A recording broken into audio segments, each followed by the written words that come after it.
غداء غداء وغداء. ما هو؟ يا بنت الناس عاد وش تفعلين انا غداء؟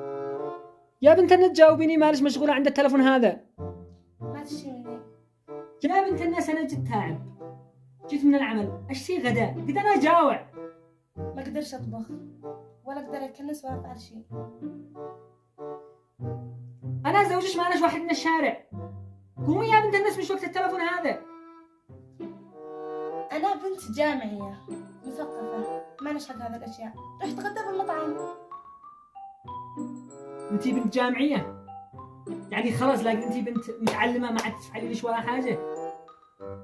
يعني التلفون اهم من زوجش؟ مش انا فاضي والله، اصلا صاحبتي عادي تشكي لي همها، قلت اجلس وانا سوا عادي. صاحبتش بتشكي لها همومش، وانا ماني اشكي لهم همومي. ما تفهمش، قلت انا مش قادرة. اطلب من خارج وروح كل مكان. حسبي الله فيش، وحسبي الله من ادالك التلفونات، ومن علمك التلفونات، ومن دخلك الواتساب. سهل، صنعاء كلها